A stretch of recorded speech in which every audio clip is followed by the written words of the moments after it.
ਧੰਨ ਵਾਹਿਗੁਰੂ ਜੀ।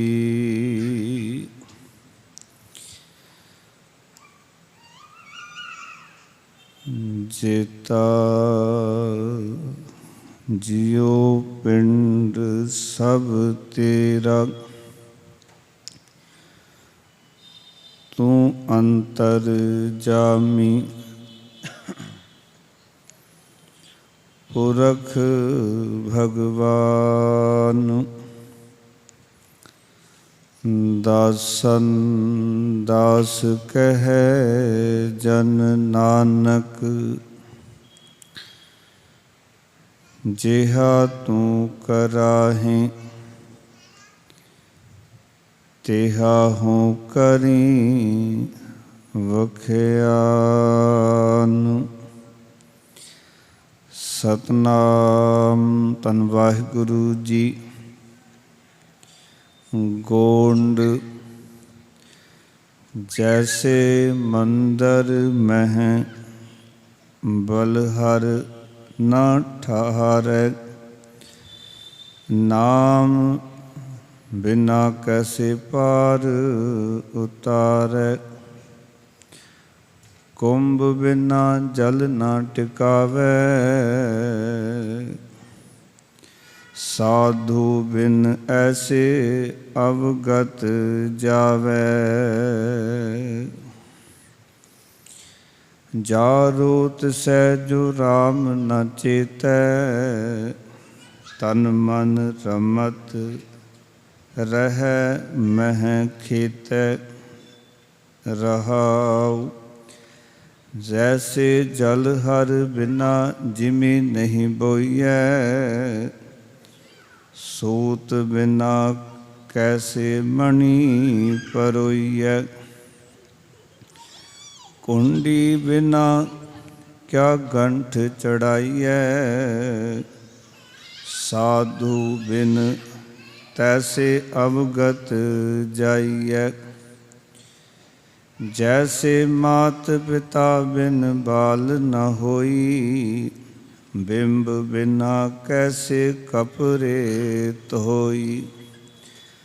ਕੋਹਰ ਬਿਨਾ ਕੈਸੇ ਅਸਵਾਰ, ਸਾਧੂ ਬਿਨ ਨਾਹੀ ਦਰਬਾਰ। ਜੈਸੇ ਬਾਜੇ ਬਿਨ ਨਹੀਂ ਲੀਜੈ ਫੇਰੀ, ਖਸਮ ਦੁਹਾਗਨ ਤਜ ਅਹੋ ਹੇਰੀ। ਕਹਿ ਕਬੀਰ ਏਕੈ ਕਰ ਕਰਨਾ, ਗੁਰਮੁਖ ਹੋਏ ਬਹੁਰ ਨਹੀਂ ਮਰਨਾ। ਜੈਸੇ ਬਾਜੇ ਬਿਨ ਲੀਜੈ ਫੇਰੀ, ਖਸਮ ਦੁਹਾਗਨ ਤਜ ਅਹੋ ਹੇਰੀ। ਕਹਿ ਕਬੀਰ ਏਕੈ ਕਰ ਕਰਨਾ, ਗੁਰਮੁਖ ਹੋਏ ਬਹੁਰ ਨਹੀਂ ਮਰਨਾ। ਵਾਹਿਗੁਰੂ ਜੀ ਕਾ ਖਾਲਸਾ, ਵਾਹਿਗੁਰੂ ਜੀ ਕੀ ਫਤਿਹ। ਪਰਮ ਸਨਮਾਨਯੋਗ ਜੁਗੋ ਜੁਗ ਅਟਲ ਸ਼ਬਦ ਗੁਰੂ ਬਾਣੀ ਕੇ ਬੋਹਿਤ, ਧੰਨ ਧੰਨ ਸ੍ਰੀ ਗੁਰੂ ਗ੍ਰੰਥ ਸਾਹਿਬ ਮਹਾਰਾਜ ਜੀ ਦੀ ਪਾਵਨ ਹਜ਼ੂਰੀ ਵਿੱਚ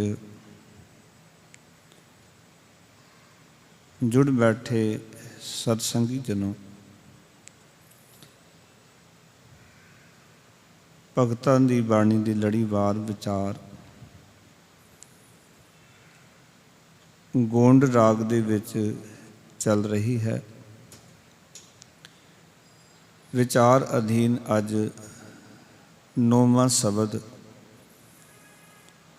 ਭਗਤ ਕਬੀਰ ਸਾਹਿਬ ਜੀ ਦਾ ਉਚਾਰਨ ਕੀਤਾ ਹੋਇਆ, ਜਿਸ ਰਾਹੀਂ ਭਗਤ ਕਬੀਰ ਸਾਹਿਬ ਜੀ ਸਾਨੂੰ ਇਹ ਸਮਝਾ ਰਹੇ ਹਨ इस संसार दे विच इक्को ही करनयोग काम है, वो है कि गुरु दे सन्मुख होके अपने जीवन नूं समझिया जाए, उस मालक दी सिफ़त सलाह की जाए ताकि जन्म मरण दी जिहड़ी फाई है इस तों बचिया जा सके। पिछले शब्दां विच असी विचार करके आए। एक शब्द विच कहा कि ये माया जिहड़ी है ये अपने खसम मालक तो मरण तो बाद भी रोंदी नहीं है। और दूजे शब्द विच भगत जी ने कहा भी माया जिहड़ी है वो मनुख कोल होनी भी जरूरी है, क्योंकि इस तो बिना जगत विच मनुख की शोभा नहीं, वडियाई नहीं। जे घर विच परौणे आ जाण, राही आ जाण ते जे भुखे चले जाण ते फिर गृहस्थी होने का की लाभ है। इतनी माया होनी चाहिए है कि कोई घर विच चल के आ जाए, वो घरों तृप्त होके जाए। और अज के विचार दे विच भगत कबीर साहब जी उस तो अगली गल कर रहे हैं कि जिथे कि माया की गल है उत्थे नाल नाल जिंदगी नूं मुक्त करन वास्ते जीवन नूं समझण लई सब तो बड़ा काम है, जो करनयोग काम है, वो है गुरु दे सन्मुख होके उस अकाल पुरख वाहिगुरु दे नाम नूं सिमर के जन्म मरण तो बचिया जाए। आओ कि गुरु दे सन्मुख होके जिंदगी जीवन का तरीका सलीका सिखा जाए भी किदां दी जिंदगी होनी चाहिए। सो अज दे शब्द विच बहुत सारिया उदाहरणां दित्तियां भगत जी ने ते गुरमत दी विचारधारा साडे समक्ष रखी है। आओ मनोबिरतियां एकागर करो, प्रेम सहित सारिया संगतां गुरु चरनां झुकाओ, शीस लवाओ हाजरियां, मनोबिरतियां एकागर करो, प्यार नाल आखो जी सतनाम श्री वाहे गुरु। फिर करो कृपा सतनाम श्री वाहे गुरु। भगत जी आखन लगे, कहते जो मनुख दे अंदर दी दशा है, जो हालत है, वो हालत ऐसी है कि जिहड़ा मनुख दे अंदर हर वेले तृष्णा, शरीर दे अंदर संसारिक भोगां दी लालसा बहुत ज़्यादा है। जिन्हां संसारिक भोगां दे विच मनुख गलतान है, खचित होया होया। ते चंगा होवे जे उसनूं आपां साड़ दईए। जिहड़ी अंदर दी तृष्णा है, लालसा है, ये विकार ने,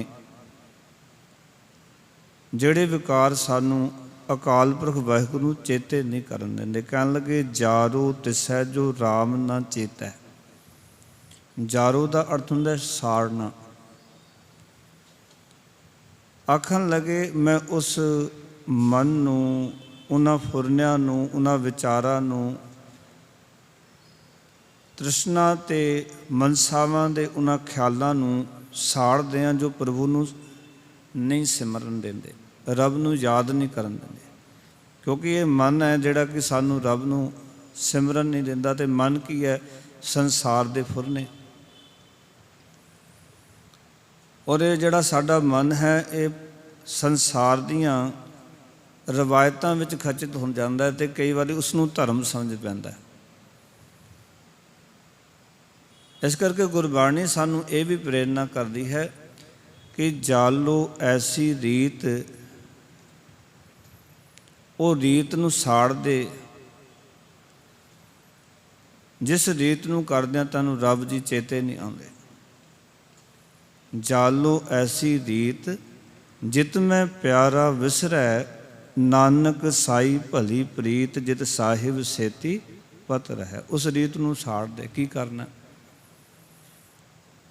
ਉਸ ਕਰਮ ਦਾ ਕੀ ਕਰੇਗਾ? ਜਿਨ੍ਹਾਂ ਕਰਮਾਂ ਵਿੱਚ ਗਲਤਾਨ ਹੋ ਕੇ ਸੰਸਾਰ ਦੇ ਵਿੱਚ ਦੁਖੀ ਹੋ ਰਿਹਾ, ਚੰਗਾ ਹੋਵੇ ਕਿ ਉਹਨਾਂ ਰੀਤਾਂ ਨੂੰ, ਉਹਨਾਂ ਕਰਮਾਂ ਨੂੰ, ਉਹਨਾਂ ਖਿਆਲਾਂ ਨੂੰ ਤੂੰ ਸਾੜ ਦੇ। ਦੇਖੋ ਨਾ ਕਿਵੇਂ ਅਸੀਂ ਤ੍ਰਿਸ਼ਨਾ ਦੀ ਅੱਗ 'ਚ ਆਪ ਸੜਦੇ ਰਹਿੰਦੇ ਆ।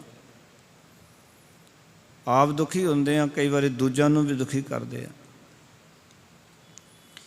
ਜਿਨ੍ਹਾਂ ਗੱਲਾਂ 'ਚ ਕੁਝ ਰੱਖਿਆ ਨਹੀਂ ਨਾ, ਉਹ ਕੰਮ ਜਾਂ ਉਹ ਗੱਲਾਂ ਸਾਨੂੰ ਛੱਡ ਦੇਣੀਆਂ ਚਾਹੀਦੀਆਂ। ਜਿਵੇਂ ਬਾਬਾ ਫਰੀਦ ਜੀ ਕਹਿੰਦੇ, ਫਰੀਦਾ ਜਿੰਨੀ ਕਮੀ ਨਾਹੀਂ ਗੁਣ ਤੇ ਕਮੜੇ ਵਿਸਾਰ। ਜਿਨ੍ਹਾਂ ਕੰਮਾਂ 'ਚ ਕੋਈ ਲਾਭ ਨਹੀਂ, ਉਹ ਕੰਮ ਛੱਡ ਦੇ, ਵਿਸਾਰ ਦੇ, ਭੁੱਲ ਜਾ ਉਹਨਾਂ ਨੂੰ। ਬੰਦਾ ਉਹਨਾਂ ਨੂੰ ਚੇਤੇ ਰੱਖਦਾ ਜਿਨ੍ਹਾਂ 'ਚ ਕੋਈ ਲਾਭ ਨਹੀਂ ਮਿਲ ਰਿਹਾ ਬੰਦੇ ਨੂੰ। ਉਹ ਗੱਲਾਂ ਚੇਤੇ ਨੇ। ਜਿਨ੍ਹਾਂ 'ਚੋਂ ਲਾਭ ਮਿਲਦਾ ਉਹ ਚੇਤੇ ਹੀ ਨਹੀਂ। ਉਹ ਕੁਝ ਚੇਤੇ ਜਿਸ ਨੂੰ ਗੁਰਬਾਣੀ ਕਹਿੰਦੀ ਹੈ, ਕਹਿੰਦੇ ਜੋ ਘਰ ਛੱਡ ਗਵਾਵਨਾ ਸੋ ਲੱਗਾ ਮਨ ਮਾਹੇ। ਜਿਹੜਾ ਘਰ ਛੱਡ ਕੇ ਚਲਾ ਜਾਣਾ ਉਹਦੀ ਪਕੜ ਮਨ 'ਚ ਲੱਗੀ ਹੋਈ ਹੈ, ਤੇ ਉਹ ਘਰ ਚੇਤੇ ਨਹੀਂ। ਜਿਸ ਘਰ ਮੈਂ ਤੁਧ ਰਹਿਣਾ ਵਸਣਾ ਸੋ ਘਰ ਚੀਤ ਨਾ ਆਇਓ। ਜਿਸ ਘਰ 'ਚ ਜਾ ਕੇ ਰਹਿਣਾ ਹੈ, ਵਸਣਾ ਹੈ, ਉਹ ਬੰਦੇ ਨੂੰ ਚੇਤੇ ਹੀ ਨਹੀਂ ਹੈ। ਇੱਦਾਂ ਹੀ ਹੋ ਰਿਹਾ ਨਾ ਸਾਡੇ ਨਾਲ। ਜਿਹੜੇ ਕੰਮ ਸਾਨੂੰ ਸੁੱਖ ਦੇ ਰਹੇ ਨੇ ਉਹ ਸਾਨੂੰ ਚੇਤੇ ਨਹੀਂ। ਜਿਹੜੇ ਕੰਮ ਵਿਅਰਥ ਦੇ ਹਨ ਉਹਨਾਂ ਕੰਮਾਂ ਵਿੱਚ ਅਸੀਂ ਬੜੇ ਮਗਨ ਰਹਿੰਦੇ ਹਾਂ। ਨਿੰਦਾ ਕਰਨੀ ਹੋਵੇ ਬੜੇ ਚਾਅ ਨਾਲ ਕਰਦੇ ਹਾਂ, ਸੁਣਨੀ ਹੋਵੇ ਬੜੇ ਚਾਅ ਨਾਲ, ਧਿਆਨ ਨਾਲ ਸੁਣਦੇ ਹਾਂ। ਕਿਸੇ ਦੀ ਬੁਰਾਈ ਵਿੱਚ ਜਿਤਨਾ ਸਾਡਾ ਮਨ ਲੱਗਦਾ, ਮਾਫ਼ ਕਰਨਾ, ਗੁਰੂ ਕੀ ਵਡਿਆਈ 'ਚ ਉਤਨਾ ਸਾਡਾ ਮਨ ਨਹੀਂ ਟਿਕਦਾ। ਸੁਣਨ ਵਾਲਾ ਵੀ ਤੇ ਕਰਨ ਵਾਲਾ ਵੀ ਬੜੇ ਧਿਆਨ ਨਾਲ। ਜੇ ਕਈ ਵਾਰੀ ਕੋਈ ਬੰਦਾ ਨਿੰਦਾ ਸੁਣਦਾ ਹੋਵੇ ਨਾ, ਤੇ ਕੋਈ ਗੱਲ ਜੇ ਉਹਨੂੰ ਨਾ ਸੁਣੇ ਤਾਂ ਉਹ ਕੰਨ ਕੋਲ ਹੱਥ ਕਰਕੇ ਕਹਿੰਦਾ ਦੁਬਾਰਾ ਦੱਸ, ਮੈਂ ਸੁਣਿਆ ਨਹੀਂ ਸੀ। ਪਰ ਕਈ ਕਥਾ ਹੁੰਦੀ ਹੋਵੇ, ਕੋਈ ਨਹੀਂ ਕਹਿੰਦਾ ਵੀ ਤੁਹਾਡੀ ਗੱਲ ਅਸੀਂ ਸੁਣੀ ਨਹੀਂ, ਦੁਬਾਰਾ ਦੱਸਿਓ ਕੀ ਕਿਹਾ। ਇਤਨਾ ਰਸ ਹੈ ਦੁਨੀਆਵੀ ਗੱਲਾਂ ਦਾ। ਇਸ ਕਰਕੇ ਅੱਜ ਦੇ ਸ਼ਬਦ ਵਿੱਚ ਭਗਤ ਕਬੀਰ ਸਾਹਿਬ ਕਹਿੰਦੇ ਨੇ, ਜਾਰੋ ਤਿਸੈ ਜੋ ਰਾਮ ਨ ਚੇਤੈ। ਮੈਂ ਉਸ ਮਨ ਨੂੰ ਸਾੜਦਿਆਂ ਜੋ ਪ੍ਰਭੂ ਨੂੰ ਨਹੀਂ ਸਿਮਰਦਾ, ਅਕਾਲ ਪੁਰਖ ਵਾਹਿਗੁਰੂ ਨੂੰ ਯਾਦ ਨਹੀਂ ਕਰਦਾ। ਤਾਂ ਮਨ ਕੀ ਹੈ? ਮਨ ਸਾਡੇ ਖਿਆਲ ਹੀ ਨੇ ਨਾ। ਮਨ ਸਾਡੇ ਅੰਦਰ ਚੱਲ ਰਹੀਆਂ ਵਿਚਾਰਾਂ ਹੀ ਨੇ ਨਾ। ਮਨ ਹੋਰ ਕੀ ਹੈ? ਸਰੀਰ ਦਾ ਅੰਗ ਤਾਂ ਹੈ ਨਹੀਂ ਕੋਈ। ਸਰੀਰ ਦਾ ਕੋਈ ਵੀ ਅੰਗ ਦਿਖਾਇਆ ਜਾ ਸਕਦਾ, ਮਨ ਨੂੰ ਤਾਂ ਨਹੀਂ ਦਿਖਾ ਸਕਦੇ ਵੀ ਇਹ ਮੇਰਾ ਮਨ ਹੈ। ਹੱਥ, ਪੈਰ, ਅੱਖ, ਨੱਕ ਅਸੀਂ ਦਿਖਾ ਸਕਦੇ ਹਾਂ, ਪਰ ਮਨ ਨੂੰ ਕੋਈ ਕਵੇ ਦਿਖਾਓ ਕਿੱਥੇ ਮਨ। ਮਨ ਦਿਖਾਇਆ ਤਾਂ ਨਹੀਂ ਜਾ ਸਕਦਾ। ਪਰ ਇਹ ਵੀ ਨਹੀਂ ਮਨ ਹੈ ਨਹੀਂ, ਹੈਗਾ ਫੁਰਨਿਆਂ ਦੇ ਰੂਪ ਦੇ ਵਿੱਚ, ਵਿਚਾਰਾਂ ਦੇ ਰੂਪ ਦੇ ਵਿੱਚ। ਇਸ ਕਰਕੇ ਭਗਤ ਜੀ ਕਹਿੰਦੇ ਇਸ ਮਨ ਨੂੰ ਸਾੜ ਦੇ, ਇਹਨਾਂ ਫੁਰਨਿਆਂ ਨੂੰ, ਇਹਨਾਂ ਗਲਤ ਵਿਚਾਰਾਂ ਨੂੰ ਸਾੜ ਦੇ, ਇਸ ਤ੍ਰਿਸ਼ਨਾ ਦੀ ਵਿਚਾਰ ਨੂੰ ਸਾੜ ਦੇ, ਕਿਉਂਕਿ ਇਹ ਵਿਚਾਰ ਤੈਨੂੰ ਪ੍ਰਭੂ ਨੂੰ ਸਿਮਰਨ ਨਹੀਂ ਦਿੰਦੀ। ਇਹ ਕਰਦੀ ਕੀ ਹੈ? ਕਹਿੰਦੇ ਤਨ ਮਨ ਰਮਤ ਰਹਿ ਮਹਿ ਖੇਤੈ। ਇੱਥੇ ਖੇਤੈ ਦਾ ਅਰਥ ਹੈ ਸਰੀਰ ਰੂਪੀ ਖੇਤ। ਖੇਤੈ ਦਾ ਅਰਥ ਹੈ ਖੇਤ। ਮੈਂ ਖੇਤ ਵਿੱਚ, ਪਾਓ ਸਰੀਰ ਵਿੱਚ, ਸਰੀਰਕ ਭੋਗਾਂ ਵਿੱਚ ਤਨ ਮਨ ਰਮਤ। ਤਨ ਮਨ ਦਾ ਅਰਥ ਹੈ ਤਨੋ ਮਨੋ, ਪਾਓ ਕਿ ਪੂਰਨ ਤੌਰ ਤੋਂ ਮਨੁੱਖ ਦਾ ਜਿਹੜਾ ਮਨ ਹੈ ਨਾ, ਉਹ ਸਰੀਰਕ ਭੋਗਾਂ ਵਿੱਚ ਇਹ ਗਲਤਾਨ ਰਹਿੰਦਾ ਹੈ। ਬੜੇ ਸਵਾਦ ਲੈਂਦਾ ਸਾਡਾ ਮਨ। ਇਹ ਤਾਂ ਗੁਰਦੁਆਰੇ ਬੈਠਾ ਵੇਖਦਾ ਵੀ ਸਮਾਂ ਜ਼ਿਆਦਾ ਹੋ ਗਿਆ, ਜਦੋਂ ਕਥਾ ਕੀਰਤਨ ਹੋਵੇ। ਕਦੀ ਸਾਡਾ ਮਨ ਥੀਏਟਰ 'ਚ ਜਾਵੇ ਨਾ, ਉੱਥੇ ਫਿਲਮ ਵੇਖਦਿਆਂ ਨਹੀਂ ਵੇਖਦਾ ਵੀ ਇਤਨਾ ਸਮਾਂ ਹੋ ਗਿਆ, 3 ਘੰਟੇ ਹੋ ਗਏ, ਪਤਾ ਹੀ ਨਹੀਂ ਲੱਗਦਾ। ਉੱਥੇ ਕਲਬਾਂ ਵਿੱਚ ਜਾ ਕੇ ਪਤਾ ਹੀ ਨਹੀਂ ਲੱਗਦਾ। ਕਿਉਂ? ਉਹਨਾਂ 'ਚ ਭੋਗਾਂ 'ਚ ਇਹ ਖਚਿਤ ਹੈ, ਗਲਤਾਨ ਹੈ। ਇੱਥੇ ਆ ਕੇ ਜੁੜਦਾ ਨਹੀਂ ਹੈ। ਤੇ ਇਸ ਕਰਕੇ ਭਗਤ ਜੀ ਕਹਿੰਦੇ ਨੇ ਵੀ ਤੇਰਾ ਜਿਹੜਾ ਮਨ ਹੈ, ਤਨ ਮਨ ਰਮਤ। ਤਨ ਮਨ ਦਾ ਅਰਥ ਹੁੰਦਾ ਤਨੋ ਮਨੋ, ਪਾਓ ਕਿ ਪੂਰਨ ਤੌਰ ਤੋਂ। ਰਮਤ ਦਾ ਅਰਥ ਹੈ ਮਾਣਦਾ ਰਹੇ। ਰਹਿ ਮੈਂ ਖੇਤੈ, ਪਾਓ ਕਿ ਇਹ ਮਨ ਕੀ ਕਰਦਾ ਹੈ? ਸਦਾ ਸਰੀਰਕ ਭੋਗਾਂ ਵਿੱਚ ਖਚਿਤ ਰਹਿੰਦਾ, ਸਰੀਰਕ ਭੋਗਾਂ ਨੂੰ ਮਾਣਦਾ ਰਹਿੰਦਾ। ਖਾਣ ਪੀਣ ਦੇ ਵਿੱਚ ਮਸਤ ਰਹੇਗਾ, ਸੰਸਾਰੀ ਗੱਲਾਂ ਵਿੱਚ ਮਸਤ ਰਹੇਗਾ, ਪੂਰਨ ਖਚਿਤ ਰਹਿੰਦਾ, ਬੜਾ ਧਿਆਨ ਜੁੜਦਾ ਮਾੜੇ ਕੰਮਾਂ ਵਿੱਚ ਬੰਦੇ ਦਾ, ਚੰਗੇ ਕੰਮਾਂ 'ਚ ਨਹੀਂ ਜੁੜਦਾ।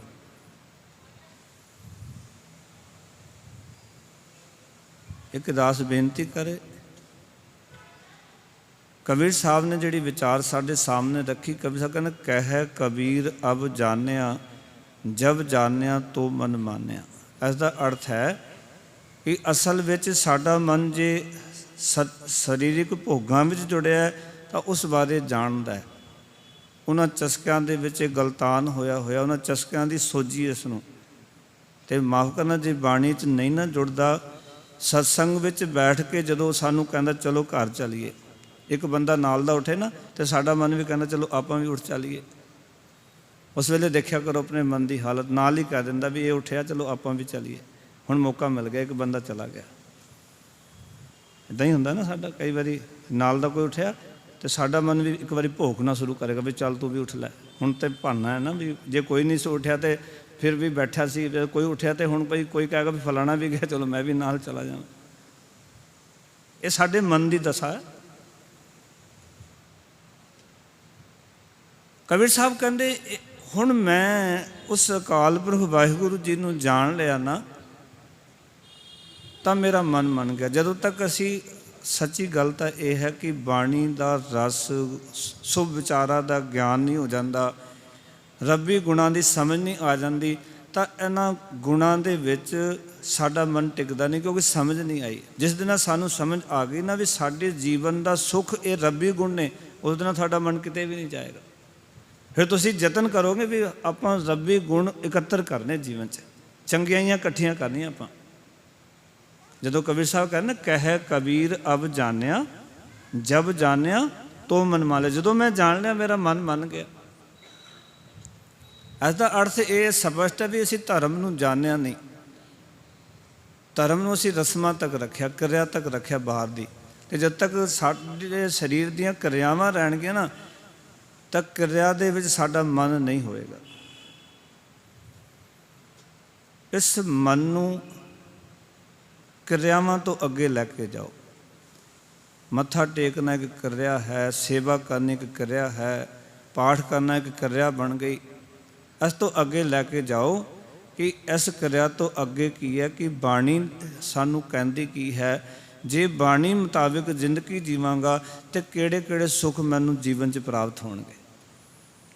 ਬਾਣੀ ਦੇ ਮੁਤਾਬਿਕ ਜਦੋਂ ਮੈਂ ਆਪਣੀ ਜ਼ਿੰਦਗੀ ਨੂੰ ਗੁਜ਼ਾਰਾਂਗਾ ਨਾ ਅਤੇ ਮੈਨੂੰ ਕਿਹੜਾ ਸੁੱਖ ਪ੍ਰਾਪਤ ਹੋਏਗਾ। ਜਦੋਂ ਬਾਣੀ ਮੁਤਾਬਿਕ ਜਿਉਂਦੇ ਨਾ ਫਿਰ ਸੰਸਾਰ ਦੀ ਚਿੰਤਾਵਾਂ, ਝੋਰੇ, ਮੇਰ ਤੇਰ, ਲੜਾਈ ਝਗੜੇ, ਇਹ ਸਾਰੀਆਂ ਚੀਜ਼ਾਂ ਤੋਂ ਬਚ ਜਾਂਦੇ, ਕਿਉਂਕਿ ਗੁਰਬਾਣੀ ਸਾਨੂੰ ਪ੍ਰੇਰਨਾ ਕਰਦੀ ਰਹਿੰਦੀ ਹੈ। ਮੰਦਾ ਕਿਸੇ ਨਾ ਆਖ ਝਗੜਾ ਪਾਵਨਾ, ਗੁਰਬਾਣੀ ਪ੍ਰੇਰਨਾ ਕਰਦੀ ਰਹਿੰਦੀ ਹੈ। ਮੂਰਖ ਹੈ ਨਾਲ ਨਾ ਲੁਝੀਐ, ਇਹੀ ਹੈ ਨਾ ਜੀ, ਗੁਰਬਾਣੀ ਪ੍ਰੇਰਨਾ ਕਰਦੀ ਰਹਿੰਦੀ। ਫਿਰ ਜਦੋਂ ਅਸੀਂ ਕਿ ਨਾਲ ਝਗੜਾ ਕਰਨ ਵਾਸਤੇ ਸੋਚਦੇ ਹਾਂ ਅਤੇ ਜਦੋਂ ਬਾਣੀ ਚੇਤੇ ਆ ਜਾਂਦੀ ਅਤੇ ਅਸੀਂ ਉੱਥੇ ਚੁੱਪ ਕਰ ਜਾਂਦੇ ਵੀ ਗੁਰੂ ਸਾਹਿਬ ਨੇ ਤਾਂ ਮੰਦਾ ਬੋਲਣ ਨੂੰ ਮਨਾ ਕੀਤਾ, ਵੀ ਮੰਦਾ ਨਹੀਂ ਕਹਿਣਾ ਚਾਹੀਦਾ। ਇਸ ਕਰਕੇ ਭਗਤ ਜੀ ਇੱਥੇ ਸਮਝਾਉਣਾ ਚਾਹੁੰਦੇ ਨੇ ਇਸ ਮਨ ਨੂੰ ਸਾੜ ਦੇ, ਕਿਉਂਕਿ ਇਹ ਪਰਮਾਤਮਾ ਨੂੰ ਨਹੀਂ ਸਿਮਰਦਾ, ਰੱਬ ਨੂੰ ਯਾਦ ਨਹੀਂ ਕਰਦਾ, ਇਹ ਸੰਸਾਰਿਕ ਅਤੇ ਸਰੀਰਕ ਭੋਗਾਂ ਵਿੱਚ ਗਲਤਾਨ ਰਹਿੰਦਾ ਹੈ। ਔਰ ਜਦੋਂ ਤੱਕ ਇਹ ਗਲਤਾਨ ਹੈ ਉਦੋਂ ਤੱਕ ਤੇਰੇ ਜੀਵਨ 'ਚ ਸੁੱਖ ਨਹੀਂ ਹੈ। ਉਦੋਂ ਤੱਕ ਸੰਸਾਰ ਦੇ ਵਿੱਚ ਰਹਿੰਦਿਆਂ ਹੋਇਆਂ ਸੱਚੀ ਗੱਲ ਤਾਂ ਇਹ ਹੈ ਕਿ ਤੂੰ ਮੁਕਤ ਨਹੀਂ ਹੈ। ਔਰ ਸਾਡੇ ਜੀਵਨ ਦਾ ਜੋ ਮਕਸਦ ਹੈ ਨਾ ਉਹ ਹੈ ਜੀਵਨ ਮੁਕਤ, ਜੀਵਨ ਵਿੱਚ ਮੁਕਤੀ। ਕਿਸ ਚੀਜ਼ ਤੋਂ ਮੁਕਤੀ? ਜਿਹੜੇ ਸਾਡੇ ਜੀਵਨ 'ਚ ਔਗੁਣ ਪੈਦਾ ਹੋ ਗਏ ਨੇ, ਸਾਡੇ ਮਨ ਦੇ ਵਿੱਚ ਹੋਰ ਮਾੜੇ ਖਿਆਲ ਪੈਦਾ ਹੋ ਗਏ ਨੇ, ਉਹਨਾਂ ਤੋਂ ਮੁਕਤੀ। ਕਿਉਂਕਿ ਜਿਤਨੇ ਸਾਡੇ ਅੰਦਰ ਔਗੁਣ ਨੇ ਨਾ ਸਾਡੇ ਹਰ ਪੱਖ ਦੀ ਤਰੱਕੀ ਰੋਕਦੇ। ਨਾਨਕ ਔਗੁਣ ਜੇਤੜੇ ਤੇਤੇ ਗਲੀ ਜੰਜੀਰ, ਜਿਤਨੇ ਔਗੁਣ ਨੇ ਨਾ ਉਤਨੀਆਂ ਹੱਥਕੜੀਆਂ ਸਾਨੂੰ। ਗੁਰਬਾਣੀ ਨੇ ਸਭ ਤੋਂ ਵੱਧ ਜ਼ੋਰ ਦਿੱਤਾ ਵੀ ਔਗੁਣ ਜਿਹੜੇ ਨੇ, ਵਿਕਾਰ ਜਿਹੜੇ ਨੇ, ਜਿਤਨੇ ਵੀ ਤੇਰੇ ਔਗੁਣ ਨੇ ਇਹੀ ਤੈਨੂੰ ਅੱਗੇ ਨਹੀਂ ਵਧਣ ਦੇ ਰਹੇ। ਸਮਾਜਿਕ ਤੌਰ ਤੋਂ, ਪਰਿਵਾਰਿਕ ਤੌਰ ਤੋਂ, ਆਰਥਿਕ ਤੌਰ ਤੋਂ, ਮਾਇਕ ਤੌਰ ਤੋਂ, ਧਾਰਮਿਕ ਤੌਰ ਤੋਂ ਜਿਤਨੇ ਸਾਡੇ ਅੰਦਰ ਔਗੁਣ ਨੇ, ਔਗੁਣ ਮਨੁੱਖ ਨੂੰ ਅੱਗੇ ਨਹੀਂ ਜਾਣ ਦਿੰਦੇ। ਭਾਵੇਂ ਉਹ ਆਲਸ ਦਾ ਔਗੁਣ ਹੋਵੇ, ਬੁਰਿਆਈ ਕਰਨ ਦਾ ਔਗਣ ਹੋਵੇ, ਕਿਤੇ ਨਿੰਦਾ ਦਾ ਔਗਣ ਹੋਵੇ, ਵਾਸਨਾਵਾਂ ਦਾ ਔਗਣ ਹੋਵੇ, ਇਹ ਬੰਦੇ ਨੂੰ ਅੱਗੇ ਨਹੀਂ ਜਾਣ ਦਿੰਦੇ। ਖਿਆਲ ਕਰਿਓ ਜੀਵਨ 'ਚ ਉੱਥੇ ਹੀ ਬੰਦੇ ਨੂੰ ਰੋਕ ਕੇ ਰੱਖਦੇ। ਬੰਦਾ ਤਰੱਕੀ ਨਹੀਂ ਕਰਦਾ ਕਿਸੇ ਪੱਖ ਤੋਂ। ਔਰ ਸਾਰੀਆਂ ਚੀਜ਼ਾਂ ਅੱਗੇ ਵਧ ਰਹੀਆਂ। ਸੰਸਾਰ ਦੀ ਹਰ ਇੱਕ ਚੀਜ਼ ਤਰੱਕੀ ਕਰ ਰਹੀ ਹੈ, ਪਰ ਸਾਡਾ ਮਨ ਉੱਥੇ ਖਲੋਤਾ ਹੈ। ਫਿਰ ਭਗਤ ਕਬੀਰ ਸਾਹਿਬ ਵਿਚਾਰ ਸਮਝਾਉਣ ਲੱਗੇ, ਆਖਣ ਲੱਗੇ, ਜੈਸੇ ਮੰਦਰ ਮੈਂ ਬਲਹਰ ਨਾ ਠਹਾਰੈ। ਜੈਸੇ ਦਾ ਅਰਥ ਹੈ ਜਿਵੇਂ, ਮੰਦਰ ਕਹਿੰਦੇ ਨੇ ਘਰ ਨੂੰ, ਮਹਿ ਦਾ ਅਰਥ ਹੈ ਵਿੱਚ। ਕਹਿੰਦੇ ਜਿਵੇਂ ਘਰ ਦੇ ਵਿੱਚ ਸਤੀਰ ਹੈ ਅਤੇ ਸਤੀਰ ਤੋਂ ਬਿਨਾਂ ਘਰ ਦੀ ਛੱਤ ਨਹੀਂ ਠਹਿਰ ਸਕਦੀ। ਪੁਰਾਤਨ ਸਮੇਂ ਵਿੱਚ ਸਾਲ ਦੀਆਂ ਸਤੀਰਾਂ ਪੈਂਦੀਆਂ ਸਨ ਛੱਤ ਬਣਾਉਣ ਵਾਸਤੇ। ਜੇ ਸਤੀਰਾ ਹੀ ਨਹੀਂ ਤੇ ਉਹ ਛੱਤ ਕਿਵੇਂ ਰੁਕੇਗੀ? ਅੱਜ ਪਿੱਲਰ ਨੇ, ਨਾਲੇ ਭੀਮ ਪਾਏ ਨੇ, ਵੱਡੇ ਵੱਡੇ ਸੀ ਛੱਤ ਨੂੰ ਰੋਕਣ ਵਾਸਤੇ। ਪਰ ਪੁਰਾਤਨ ਸਮੇਂ ਦੀ ਉਦਾਹਰਨ ਦਿੰਦੇ ਕਹਿੰਦੇ ਭਗਤ ਜੀ, ਕਹਿੰਦੇ ਜੈਸੇ ਮੰਦਰ ਮੈਂ ਬਲਹਰ ਨਾ ਠਾਰੈ। ਕਹਿੰਦੇ ਜਿਵੇਂ ਘਰ ਵਿੱਚ ਸਤੀਰ ਹੈ, ਸਤੀਰ ਤੋਂ ਬਿਨਾਂ ਘਰ ਦੀ ਛੱਤ ਨਹੀਂ ਠਹਿਰਦੀ, ਟਿਕਦੀ ਨਹੀਂ। ਉਹਨੂੰ ਰੋਕਣ ਵਾਸਤੇ ਸਤੀਰ ਦੀ ਲੋੜ ਹੈ, ਲੱਕੜ ਦੀ ਲੋੜ ਹੈ, ਸਪੋਰਟ ਦੀ ਲੋੜ ਹੈ। ਇਸ ਤਰ੍ਹਾਂ ਮਨ ਨੂੰ ਟਿਕਾਉਣ ਵਾਸਤੇ ਵੀ ਗੁਰੂ ਕੇ ਗਿਆਨ ਦੀ ਲੋੜ ਹੈ। ਸਿੱਖੋ, ਜੇ ਤੁਸੀਂ ਕਹਿੰਦੇ ਮਨ ਨਹੀਂ ਟਿਕਦਾ ਸਾਡਾ, ਤਾਂ ਜੋ ਗਿਆਨ ਦੀ ਸਤੀਰ ਜਿੰਨਾ ਚਿਰ ਨਹੀਂ ਪਏਗੀ, ਇਸ ਮਨ ਨੇ ਟਿਕਣਾ ਕੋਈ ਨਹੀਂ। ਜਿਵੇਂ ਮਾਰ ਕਹਿੰਦੇ, ਜੋ ਮੰਦਰ ਕੋ ਥਾਮੈ ਥੰਮਨ, ਤਿਉ ਗੁਰ ਕਾ ਸ਼ਬਦ ਮਨੈ ਅਸਥੰਬਨ। ਗੁਰੂ ਦਾ ਜਿਹੜਾ ਸ਼ਬਦ ਹੈ ਉਹ ਮਨ ਨੂੰ ਥੰਮੀ ਦਿੰਦਾ, ਸਾਰਾ ਦਿੰਦਾ। ਜਦੋਂ ਅਸੀਂ ਡੋਲਦੇ ਹੁੰਦੇ ਹਾਂ, ਅਸੀਂ ਉਦਾਸ ਹੋ ਰਹੇ ਹੁੰਦੇ ਹਾਂ, ਨਿਰਾਸ਼ ਹੋ ਰਹੇ ਹੁੰਦੇ ਹਾਂ, ਗੁਰੂ ਕਾ ਸ਼ਬਦ ਕਹਿੰਦਾ ਕਿਉਂ ਨਿਰਾਸ਼ ਹੁੰਦਾ? ਅਕਾਲ ਪੁਰਖ ਦਾ ਹੱਥ ਹੈ ਨਾ ਤੇਰੇ ਸਿਰ 'ਤੇ। ਜਦੋਂ ਅਸੀਂ ਬਾਣੀ ਦਾ ਆਸਰਾ ਲੈ ਲੈਂਦੇ ਹਾਂ, ਮਿਹਰਬਾਨ ਸਾਹਿਬ, ਮਿਹਰਬਾਨ ਸਾਹਿਬ ਮੇਰਾ ਮਿਹਰਬਾਨ, ਜੀ ਸਗਲ ਕੋ ਦੇ ਦਾਨ, ਤੂੰ ਕਾਹੇ ਡੋਲੇ ਪ੍ਰਾਣੀਆਂ ਤੁਧ ਰੱਖੇਗਾ ਸਿਰਜਨਹਾਰ, ਜਿਨ ਪੈਦਾਇਸ਼ ਤੂੰ ਕੀਆ ਸੋਈ ਦੇ ਆਧਾਰ। ਉਸ ਵੇਲੇ ਮਨ ਸਟੈਂਡ ਹੋ ਜਾਂਦਾ। ਗੁਰੂ ਕਾ ਸ਼ਬਦ ਜੋ ਗੁਰੂ ਨੇ ਕਹਿ ਦਿੱਤਾ, ਤੂੰ ਕਿਉਂ ਚਿੰਤਾ ਕਰਦਾ? ਨਹੀਂ ਤਾਂ ਅਸੀਂ ਕਿੰਨੇ ਪਰੇਸ਼ਾਨ ਹੁੰਦੇ ਕਈ ਵਾਰੀ। ਪਰ ਜਿਵੇਂ ਹੀ ਸ਼ਬਦ ਸੁਣਿਆ, ਅੰਦਰ ਨੂੰ ਸ਼ਾਂਤੀ ਪੈ ਗਈ। ਕਿਉਂ? ਅੰਦਰ ਨੂੰ ਸਹਾਰਾ ਮਿਲ ਗਿਆ, ਸਾਡੇ ਮਨ ਟੇਕ ਮਿਲ ਗਈ, ਥੰਮੀ ਮਿਲ ਗਈ ਸਾਨੂੰ। ਇਸ ਕਰਕੇ ਭਗਤ ਜੀ ਕਹਿੰਦੇ ਜੈਸੇ ਮੰਦਰ ਮੈਂ ਬਲਹਰ ਨਾ ਠਾਰੈ, ਨਾਮ ਬਿਨਾ ਕੈਸੇ ਪਾਰ ਉਤਰੈ। ਕਹਿੰਦੇ ਨਾਮ ਤੋਂ ਬਿਨਾਂ ਕਿਵੇਂ ਪਾਰ ਉਤਰੇਗਾ? ਇਸੇ ਤਰ੍ਹਾਂ ਪ੍ਰਭੂ ਦੇ ਨਾਮ ਤੋਂ ਬਿਨਾਂ ਮਨੁੱਖ ਦਾ ਜਿਹੜਾ ਮਨ ਹੈ ਨਾ, ਸੰਸਾਰ ਸਮੁੰਦਰ ਦੀ ਇਸ ਘੁੰਮਣ ਘੇਰੀ ਵਿੱਚੋਂ ਪਾਰ ਨਹੀਂ ਲੰਘ ਸਕਦਾ। ਘੁੰਮਣ ਘੇਰੀ ਹੈ ਨਾ ਸੰਸਾਰ।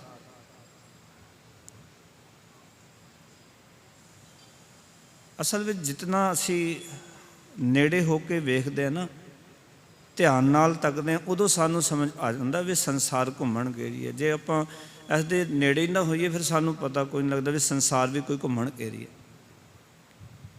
ਗੁਰੂ ਨਾਨਕ ਬਾਬਾ ਨੇੜੇ ਹੋਏ, ਉਹਨਾਂ ਨੇ ਧਿਆਨ ਨਾਲ ਦੇਖਿਆ, ਅਸੀਂ ਦੇਖਦੇ ਕੋਈ ਨਹੀਂ। ਦੇਖੋ, ਜਿਹੜਾ ਵੀ ਧਿਆਨ ਨਾਲ ਤੱਕੇਗਾ ਨਾ, ਉਸਦੇ ਅੰਦਰ ਇੱਕ ਸਵਾਲ ਪੈਦਾ ਹੋਏਗਾ। ਜਿਵੇਂ ਬਾਬੇ ਨਾਨਕ ਦੇ ਬਾਰੇ ਭਾਈ ਗੁਰਦਾਸ ਜੀ ਹੁਣਾਂ ਨੇ ਲਿਖਿਆ ਨਾ, ਵੀ ਗੁਰੂ ਨਾਨਕ ਪਾਤਸ਼ਾਹ ਬਾਬਾ ਦੇਖੈ ਧਿਆਨ ਧਰ, ਜਲਤੀ ਸਭ ਪ੍ਰਥਮੀ ਦਸਿਆਈ। ਬਾਬੇ ਨੇ ਧਿਆਨ ਲਾ ਕੇ ਦੇਖਿਆ ਵੀ ਹੋ ਕੀ ਰਿਹਾ ਸੰਸਾਰ ਦੇ ਵਿੱਚ। ਅਸੀਂ ਉਤਨਾ ਧਿਆਨ ਧਰਦੇ ਨਹੀਂ, ਇਸ ਤਾਂ ਘਰ ਵਿੱਚ ਨਹੀਂ ਧਰਦੇ ਵੀ ਸਾਡੇ ਘਰ 'ਚ ਚੱਲ ਕੀ ਰਿਹਾ, ਸਾਡੇ ਹਿਰਦੇ 'ਚ ਕੀ ਚੱਲ ਰਿਹਾ। ਅਸੀਂ ਤਾਂ ਇਹ ਵੀ ਕਦੇ ਧਿਆਨ ਨਹੀਂ ਧਰਦੇ। ਬਾਬੇ ਨੇ ਤਾਂ ਸੰਸਾਰ ਦਾ ਧਿਆਨ ਧਰਿਆ ਸਾਰੇ ਦਾ।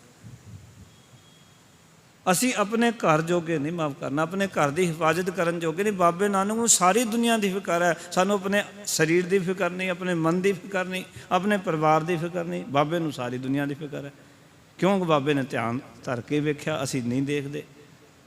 ਇਹੀ ਤਾਂ ਪ੍ਰੋਬਲਮ ਹੈ ਨਾ, ਬਾਬੇ ਨੇ ਦੇਖਿਆ, ਅਸੀਂ ਨਹੀਂ ਦੇਖਦੇ।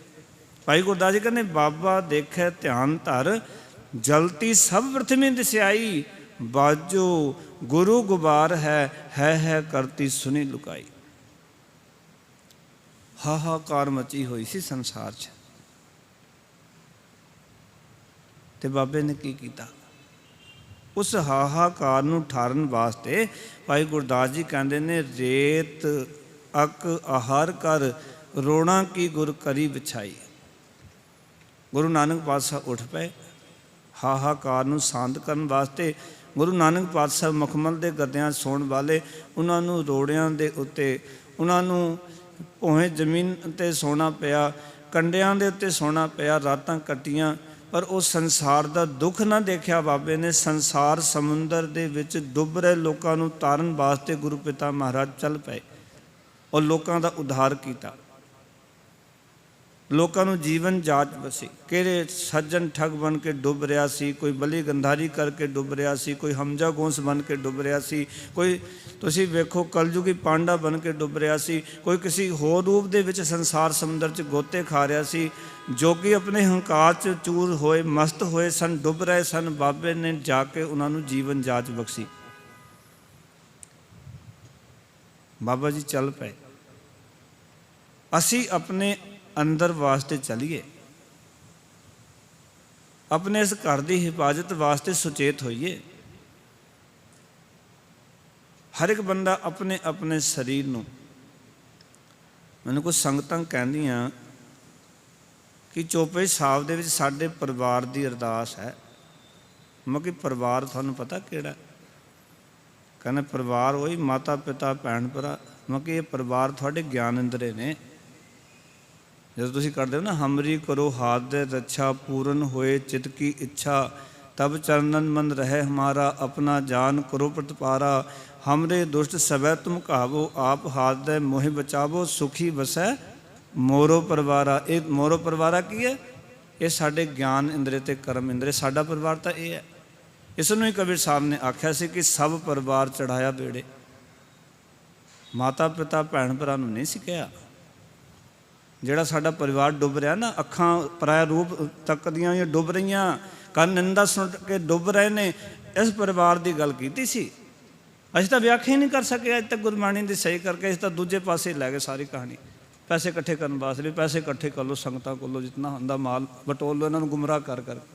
ਅਸੀਂ ਸਵਾਦਲੀਆਂ ਗੱਲਾਂ ਸੁਣਾਉਂਦੇ, ਅਸੀਂ ਗੁਰਮਤ ਦੀ ਵਿਚਾਰ ਨਹੀਂ ਲੋਕਾਂ ਨੂੰ ਦੱਸਦੇ, ਕਿਉਂਕਿ ਸਵਾਦਲੀਆਂ ਗੱਲਾਂ ਤੇ ਲੋਕਾਂ ਨੇ ਪੈਸੇ ਦੇਣੇ, ਗੁਰਮਤ ਦੀ ਗੱਲ ਦੇ ਵਿੱਚ ਲੋਕਾਂ ਨੇ ਮਾਇਆ ਨਹੀਂ ਦੇਣੀ। ਇਸ ਕਰਕੇ ਸੋਚਦੇ ਵੀ ਜਿਸ ਤੋਂ ਮਾਇਆ ਆਵੇ ਉਹ ਕੰਮ ਕਰੋ। ਨਹੀਂ ਪਿਆਰਿਓ, ਆਪਾਂ ਨੂੰ ਜੀਵਨ ਦੀ ਸਹੀ ਜਾਚ ਸਮਝਣੀ ਗੁਰੂ ਗ੍ਰੰਥ ਸਾਹਿਬ ਦੇ ਚਰਨਾਂ 'ਚ ਆ ਕੇ।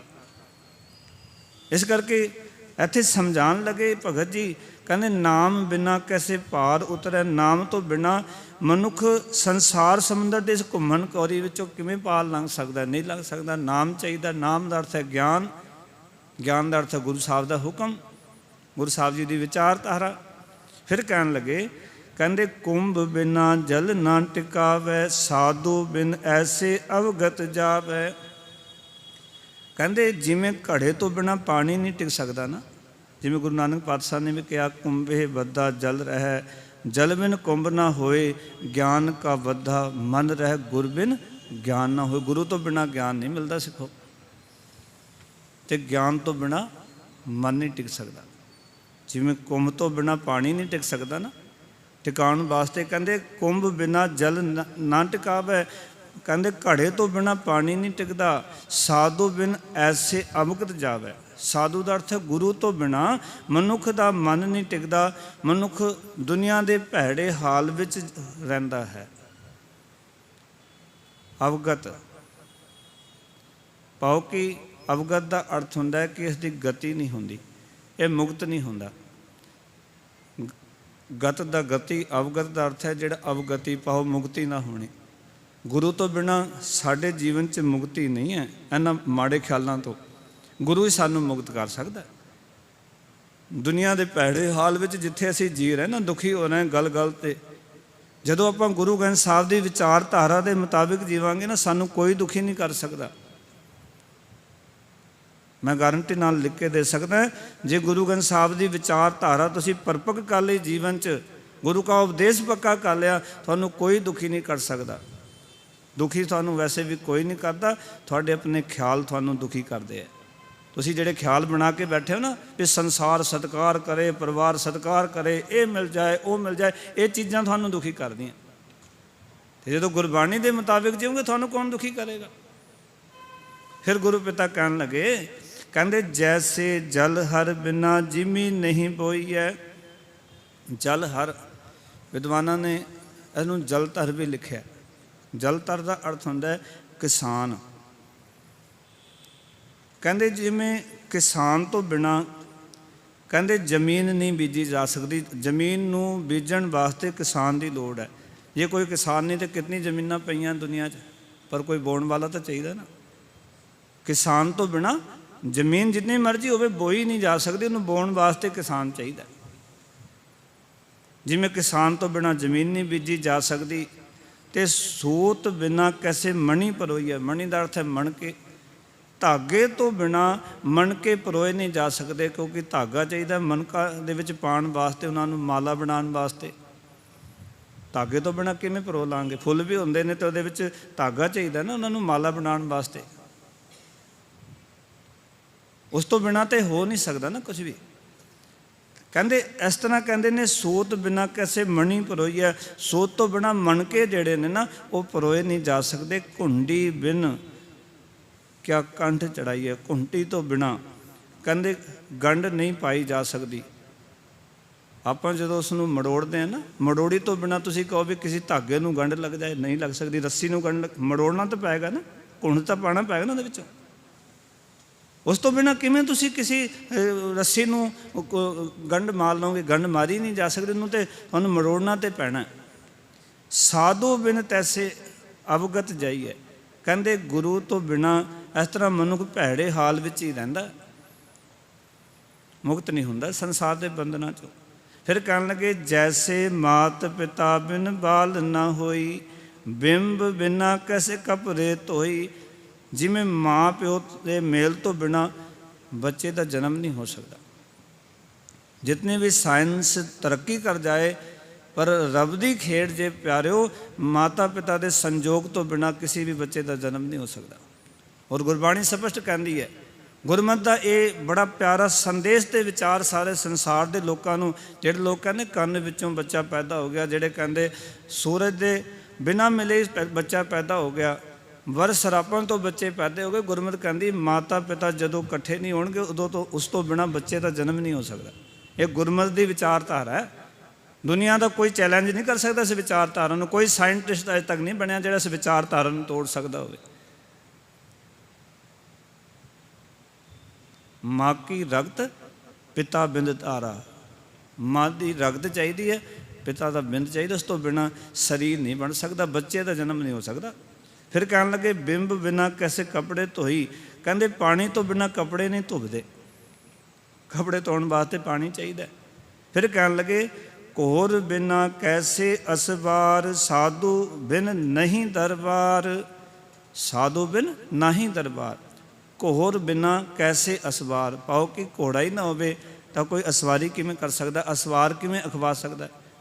ਕੋਈ ਬੰਦਾ ਪੈਦਲ ਆ ਰਿਹਾ ਹੋਵੇ, ਅਸੀਂ ਉਹਨੂੰ ਥੋੜ੍ਹੀ ਕਹਿੰਦੇ ਅਸਵਾਰ ਹੋਇਆ। ਪਰ ਕੋਈ ਘੋੜੇ 'ਤੇ ਚੜ੍ਹਕਾ, ਅਸੀਂ ਕਹਿੰਦੇ ਘੋੜ ਸਵਾਰ ਆਇਆ। ਘੋੜੇ ਤੋਂ ਬਿਨਾਂ ਸਵਾਰੀ ਥੋੜ੍ਹੀ ਹੈ। ਪੈਦਲ ਬੰਦੇ ਨੂੰ ਥੋੜ੍ਹੇ ਕਹਿੰਦੇ ਵੀ ਕਿੱਥੋਂ ਅਸਵਾਰ ਹੋਇਆ। ਨਹੀਂ, ਜੇ ਕੋਈ ਚੜ੍ਹ ਕੇ ਆਇਆ ਘੋੜੇ 'ਤੇ, ਅਸੀਂ ਕਹਾਂਗੇ ਵੀ ਘੋੜ ਸਵਾਰ ਕਿੱਥੋਂ ਆ ਰਿਹਾ? ਘੋੜੇ ਤੋਂ ਸਵਾਰ ਹੋ ਕੇ ਆਏ। ਭਗਤ ਜੀ ਕਹਿੰਦੇ ਨੇ, ਕਹਿੰਦੇ ਘੋਰ ਬਿਨਾਂ ਕੈਸੇ ਅਸਵਾਰ। ਕਹਿੰਦੇ ਘੋੜੇ ਤੋਂ ਬਿਨਾਂ ਕਹਿੰਦੇ ਅਸਵਾਰੀ ਨਹੀਂ ਹੁੰਦੀ। ਸਾਧੂ ਬਿਨ ਨਹੀਂ ਦਰਬਾਰ। ਤੇ ਗੁਰੂ ਤੋਂ ਬਿਨਾਂ ਉਸ ਪਰਮਾਤਮਾ ਦੇ ਦਰ ਦੀ ਪ੍ਰਾਪਤੀ ਨਹੀਂ ਹੁੰਦੀ। ਜੇ ਰੱਬ ਦਾ ਦਰ ਚਾਹੀਦਾ ਤਾਂ ਫਿਰ ਗੁਰੂ ਉਹ ਦਰਵਾਜ਼ਾ ਹੈ ਜਿੱਥੋਂ ਕਿ ਸਾਨੂੰ ਰੱਬ ਦੇ ਦਰ ਤੱਕ, ਰੱਬ ਦੇ ਘਰ ਤੱਕ ਪਹੁੰਚਾ ਸਕਦਾ ਹੈ। ਇਸ ਕਰਕੇ ਗੁਰੂ ਤੋਂ ਬਿਨਾਂ ਪਰਮਾਤਮਾ ਦੇ ਦਰਬਾਰ ਦੀ ਪ੍ਰਾਪਤੀ ਨਹੀਂ ਹੋ ਸਕਦੀ। ਗੁਰੂ ਚਾਹੀਦਾ, ਉਹਦੇ ਦਰ ਦੀ ਸੋਝੀ ਦੇਣ ਵਾਲਾ, ਉਹਦੇ ਘਰ ਦਾ ਗਿਆਨ ਦੇਣ ਵਾਲਾ। ਗੁਰੂ ਤੋਂ ਬਿਨਾਂ ਉਸਦੀ ਸੋਝੀ ਕੋਈ ਨਹੀਂ ਆਣੀ, ਭਗਤ ਕਬੀਰ ਸਾਹਿਬ ਕਹਿੰਦੇ ਨੇ। ਫਿਰ ਕਹਿਣ ਲੱਗੇ, ਜੈਸੇ ਬਾਜੇ ਬਿਨ ਨਹੀਂ ਲੀਜੈ ਫੇਰੀ। ਆਖਣ ਲੱਗੇ ਜਿਵੇਂ ਬਾਜੇ ਤੋਂ ਬਿਨਾਂ, ਪਾਓ ਕਿ ਜੇ ਸੰਗੀਤ ਨਹੀਂ ਵੱਜ ਰਿਹਾ, ਬਾਜਾ ਨਹੀਂ ਵੱਜ ਰਿਹਾ, ਕੋਈ ਫਿਰ ਕਹਿੰਦੇ ਨਾਚ ਨਹੀਂ ਹੋ ਸਕਦੀ। ਪਾਓ ਨੱਚ ਨਹੀਂ ਸਕਦਾ ਕੋਈ। ਨੱਚਣ ਵਾਸਤੇ ਸੰਗੀਤ ਚਾਹੀਦਾ ਹੈ, ਬਾਜਾ ਚਾਹੀਦਾ, ਤਾਂ ਹੀ ਪੈਰ ਹਿਲਦੇ ਲੋਕਾਂ ਦੇ। ਕਹਿੰਦੇ ਜਿਵੇਂ ਬਾਜੇ ਤੋਂ ਬਿਨਾਂ ਕੋਈ ਨੱਚ ਨਹੀਂ ਸਕਦਾ। ਕਹਿੰਦੇ ਨੇ ਖਸਮ ਦੁਹਾਗਨ ਤਜ ਅਹੋਰੀ। ਤੇ ਭਗਤ ਕਬੀਰ ਸਾਹਿਬ ਆਖਣ ਲੱਗੇ ਨੇ, ਅਹੋਰੀ ਦਾ ਅਰਥ ਹੁੰਦਾ ਦੁਰਕਾਰ ਦਿੱਤੀ। ਖਸਮ ਦੁਹਾਗਨ, ਜਿਹੜੀ ਖਸਮ ਨੇ ਜਿਹੜੀ ਦੁਹਾਗਨ ਹੈ ਨਾ, ਉਸ ਨੂੰ ਦੁਰਕਾਰ ਦਿੱਤਾ, ਤਜ ਦਿੱਤਾ, ਛੱਡ ਦਿੱਤਾ। ਤੇ ਕਹੋ ਕਬੀਰ ਏਕੈ ਕਰ ਕਰਨਾ, ਗੁਰਮੁਖ ਹੋਏ ਬਹੁਰ ਨਹੀਂ ਮਰਨਾ। ਭਗਤ ਕਬੀਰ ਸਾਹਿਬ ਕਹਿੰਦੇ, ਫਿਰ ਕਹਿੰਦੇ ਇੱਕੋ ਹੀ ਕੰਮ ਕਰਨ ਯੋਗ ਹੈ ਸੰਸਾਰ ਦੇ ਵਿੱਚ। ਇੱਕ ਵਾਰੀ ਉਚਾਰਨ ਕਰੋ, ਸਤਿਨਾਮ ਇੱਕੋ ਹੀ ਕੰਮ ਕਰਨ ਯੋਗ ਹੈ। ਉਹ ਕੰਮ ਕੀ ਹੈ? ਗੁਰੂ ਦੇ ਸਨਮੁਖ ਹੋ ਕੇ ਨਾਮ ਸਿਮਰ ਕੇ ਜੰਮਣ ਮਰਨ ਆਪਣਾ ਕੱਟ ਲੈਣਾ। ਜੰਮਣਾ ਮਰਨਾ ਨਹੀਂ ਪਏਗਾ ਜਦੋਂ ਅਸੀਂ ਗੁਰੂ ਦੇ ਸਨਮੁਖ ਹੋ ਕੇ ਉਸ ਨਾਮ ਨੂੰ ਜਪਾਂਗੇ। ਇੱਕੋ ਹੀ ਕੰਮ ਕਰਨ ਜੋਗਾ। ਭਗਤ ਕਬੀਰ ਸਾਹਿਬ ਕਹਿੰਦੇ ਉਹ ਹੈ ਪਰਮਾਤਮਾ ਦੀ ਬੰਦਗੀ। ਆਓ ਕਿ ਇੱਕੋ ਹੀ ਕਰਨ ਯੋਗ ਕੰਮ ਕਰ, ਗੁਰੂ ਦੀ ਸ਼ਰਨ ਪੈ ਕੇ ਅਕਾਲ ਪੁਰਖ ਦੀ ਸਿਫਤ ਸਲਾਹ ਕਰ, ਉਸ ਮਾਲਕ ਦੇ ਗੁਣ ਗਾ, ਫਿਰ ਤੇਰਾ ਜੀਵਨ ਸਫਲਾ ਹੋਣਾ। ਤਾਂ ਜਾ ਕੇ ਇਹ ਮਨ ਟਿਕੇਗਾ। ਅਸੀਂ ਚਾਹੁੰਦੇ ਵੀ ਸਾਡਾ ਮਨ ਟਿਕ ਜਾਏ ਜੀ, ਸਾਡਾ ਮਨ ਇਕਾਗਰ ਹੋ ਜਾਏ, ਮਨ ਦੇ ਵਿੱਚ ਸਾਡੇ ਮਾੜੇ ਖਿਆਲ ਮੁੱਕ ਜਾਣ। ਅਤੇ ਇੱਕੋ ਹੀ ਤਰੀਕਾ ਵੀ ਚੰਗੇ ਖਿਆਲ ਜਿਤਨਾ ਵੱਧ ਸਾਡੇ ਸਾਹਮਣੇ ਹੋਣਗੇ, ਜਿਤਨੇ ਚੰਗੇ ਖਿਆਲਾਂ ਦੇ ਵਿੱਚ ਅਸੀਂ ਜੀਵਾਂਗੇ, ਮਾੜੇ ਖਿਆਲਾਂ ਨੂੰ ਕੋਈ ਜਗ੍ਹਾ ਨਹੀਂ ਰਹੇਗੀ। ਪਰ ਅਸੀਂ ਮਾੜੇ ਖਿਆਲਾਂ ਵਿੱਚ, ਮਾੜੀਆਂ ਵਿਚਾਰਾਂ ਵਿੱਚ, ਮਾੜੀ ਚੀਜ਼ਾਂ ਦੇਖਦੇ ਰਹਾਂਗੇ, ਫਿਰ ਸਤਸੰਗਤ ਵਿੱਚ ਆ ਕੇ ਜੇ ਕੋਈ ਸਮਾਂ ਲਾਇਆ ਵੀ ਨਾ ਤਾਂ ਫਿਰ ਅਸਰ ਨਹੀਂ ਹੋਣਾ। ਕਿਉਂਕਿ ਚੰਗਿਆਈ ਜਿਹੜੀ ਹੈ ਉਸ ਨੂੰ ਗ੍ਰਹਿਣ ਕਰਦਿਆਂ ਸਮਾਂ ਲੱਗਦਾ ਹੈ, ਬੁਰਿਆਈ ਜਿਹੜੀ ਹੈ ਉਹ ਉਸ ਵੇਲੇ ਹੀ ਪ੍ਰਬਲ ਹੋ ਜਾਂਦੀ ਹੈ।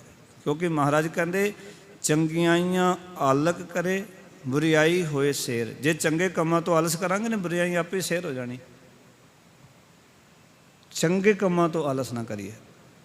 ਅਸੀਂ ਕਹਿੰਦੇ ਕੱਲ੍ਹ ਪਾਠ ਕਰ ਲਾਂਗੇ, ਕੋਈ ਨਹੀਂ, ਕੱਲ੍ਹ ਗੁਰਦੁਆਰੇ ਜਾਵਾਂਗੇ, ਕੋਈ ਨਹੀਂ, ਫਿਰ ਦੇਖ ਲਾਂਗੇ, ਪੂਰੀ ਜ਼ਿੰਦਗੀ ਪਈ ਹੈ ਜੀ। ਚੰਗੇ ਕੰਮਾਂ ਤੋਂ ਆਲਸ ਕਰੀ ਗਏ ਅਤੇ ਜੀਵਨ ਕਿੱਧਰ ਚਲਾ ਗਿਆ? ਵਿਕਾਰਾਂ ਦੇ ਵਿੱਚ, ਬੁਰੇ ਕੰਮਾਂ ਵਿੱਚ, ਨਿੰਦਾ ਚੁਗਲੀ ਵਿੱਚ, ਮੇਰ ਤੇਰ ਵਿੱਚ ਖਚਿਤ ਹੋ ਗਏ। ਸੋ ਅੱਜ ਦੇ ਪਾਵਨ ਸ਼ਬਦ ਵਿੱਚ ਭਗਤ ਜੀ ਨੇ ਸਾਨੂੰ ਇਹ ਉਪਦੇਸ਼ ਦਿੱਤਾ ਹੈ ਪਿਆਰਿਓ, ਕਿ ਜੇ ਪਰਮਾਤਮਾ ਨੂੰ ਸਿਮਰਨਾ ਅਤੇ ਆਪਣੇ ਮਨ ਦੇ ਖਿਆਲ ਤਿਆਗ ਦਿਓ। ਅਤੇ ਇਹ ਤਿਆਗੇ ਜਾ ਸਕਦੇ ਹੈ, ਮਨ ਨੂੰ ਸਾੜਿਆ ਜਾ ਸਕਦਾ ਹੈ, ਮਨ ਦੇ ਫੁਰਨਿਆਂ ਨੂੰ ਮੁਕਾਇਆ ਜਾ ਸਕਦਾ ਹੈ। ਇੱਕੋ ਹੀ ਕੰਮ ਕਰਨ ਜੋਗਾ ਕਿ ਗੁਰੂ ਦੇ ਨਾਲ ਬੈਠ ਕੇ ਸਤਸੰਗਤ ਵਿੱਚ ਉਸ ਅਕਾਲ ਪੁਰਖ ਵਾਹਿਗੁਰੂ ਦੀ ਸਿਫਤ ਸਲਾਹ ਕਰੀਏ। ਜੋ ਸਾਡੇ ਕਰਨ ਯੋਗ ਕੰਮ ਹੈ, ਜਿਸ ਨੂੰ ਮਹਾਰਾਜ ਕਹਿੰਦੇ ਭਈ ਪ੍ਰਾਪਤ ਮਾਨੁਖ ਦੇਹੁਰੀਆ, ਗੋਬਿੰਦ ਮਿਲਣ ਕੀ ਇਹ ਤੇਰੀ ਬਰੀਆ, ਅਵਰ ਕਾਜ ਤੇਰੇ ਕਿਤੈ ਨਾ ਕਾਮ, ਮਿਲ ਸਾਧ ਸੰਗਤ ਭਜ ਕੇਵਲ ਰਾਮ, ਸਰੰਜਾਮ ਲਾਗ ਭਵਜਲ ਤਰਨ ਕੇ ਇੰਤਜ਼ਾਮ 'ਚ ਲੱਗ ਜਾ। ਸੰਸਾਰ ਭਵ ਸਾਗਰ ਦੇ ਤਰਨ ਦੇ ਇੰਤਜ਼ਾਮ 'ਚ ਲੱਗ ਹੀ ਨਹੀਂ ਰਹੇ ਸੀ। ਇੰਤਜ਼ਾਮ ਅਸੀਂ ਯਾਤਰਾ 'ਤੇ ਜਾਣਾ ਵਾ, ਕਿੰਨਾ ਇੰਤਜ਼ਾਮ ਕਰਦੇ ਹਾਂ, ਪਰ ਇਹ ਜੀਵਨ ਅੱਗੇ ਜਾਏਗਾ ਉਸਦੇ ਵਾਸਤੇ ਕਿੰਨਾ ਕੋਈ ਇੰਤਜ਼ਾਮ ਕੀਤਾ ਸੀ। ਮਹਾਰਾਜ ਕਹਿੰਦੇ ਸਰੰਜਾਮ ਲਾਗ ਭਵਜਲ ਤਰਨ ਕੈ, ਤੇ ਨਾਲ ਕਹਿ ਦਿੱਤਾ ਜਨਮ ਬਿਰਥਾ ਜਾਤ ਰੰਗ ਮਾਇਆ ਕੈ। ਮਾਇਆ ਦੇ ਪ੍ਰੇਮ ਵਿੱਚ ਤੇਰਾ ਜਨਮ ਵਿਅਰਥ ਜਾ ਰਿਹਾ ਹੈ। ਇਸ ਕਰਕੇ ਇੰਤਜ਼ਾਮ 'ਚ ਲੱਗ ਜਾ ਜੇ ਜਨਮ ਸਫਲਾ ਕਰਨਾ ਚਾਹੁੰਦਾ। ਫਿਰ ਅੱਗੇ ਬਚਨ ਕੀਤੇ ਜਬ ਤਬ ਸੰਜਮ ਧਰਮ ਨਾ ਕਮਾਇਆ, ਸੇਵਾ ਸਾਧ ਨਾ ਜਾਣਿਆ ਹਰ ਆਇਆ। ਨਾ ਸੇਵਾ ਸਾਧ ਗੁਰੂ ਦੀ ਸੇਵਾ ਕੀਤੀ, ਨਾ ਹਰੀ ਪਰਮਾਤਮਾ ਨੂੰ ਜਾਣਿਆ। ਫਿਰ ਜਦੋਂ ਆਈਏ ਨਾ ਗੁਰੂ ਦੇ ਦਰ 'ਤੇ, ਜੇ ਇਹ ਸਾਰਾ ਕੁਝ ਨਹੀਂ ਕੀਤਾ ਨਾ, ਇਹ ਕਬੂਲ ਕਰ ਲਿਆ, ਫਿਰ ਮਹਾਰਾਜ ਨੂੰ ਕਹੀਏ ਕਹੋ ਨਾਨਕ ਹਮ ਨੀਚ ਕਰਮਾ, ਸ਼ਰਨ ਪਰੇ ਕੀ ਰੱਖੋ ਸ਼ਰਮਾ। ਸਾਡੇ ਕੰਮ ਬੜੇ ਨੀਚ ਨੇ ਮਹਾਰਾਜ ਸੱਚੇ ਪਾਤਸ਼ਾਹ, ਪਰ ਤੇਰੀ ਸ਼ਰਨ ਵਿੱਚ ਆਏ ਹਾਂ, ਹੁਣ ਤੂੰ ਸਾਡੀ ਇੱਜ਼ਤ ਰੱਖ ਲੈ, ਸਾਡੀ ਪੈਜ ਰੱਖ ਲੈ। ਤੇਰੇ ਕੋਲ ਆ ਗਏ ਹਾਂ, ਤੇਰੇ ਦਰ 'ਤੇ ਆ ਗਏ ਹਾਂ। ਇਤਨੇ ਬਚਨ ਪ੍ਰਮਾਣ। ਬਹੁਤ ਧੰਨਵਾਦ ਸਾਰਿਆਂ ਦਾ। ਜੀ ਆਇਆਂ ਨੂੰ ਫਤਿਹ ਦੀ ਸਾਂਝ ਕਰੋ। ਆਖੋ ਜੀ ਵਾਹਿਗੁਰੂ ਜੀ ਕਾ ਖਾਲਸਾ, ਵਾਹਿਗੁਰੂ ਜੀ ਕੀ ਫਤਿਹ। ਰਾਮ ਕਲੀ ਮਹਿਲਾ ਤੀਜਾ, ਆਨੰਦ ਏਕ ਓੰਕਾਰ। ਸਤਿਗੁਰ ਪ੍ਰਸਾਦ ਆਨੰਦ ਭਇਆ ਮੇਰੀ ਮਾਏ, ਸਤਿਗੁਰੂ ਮੈਂ ਪਾਇਆ।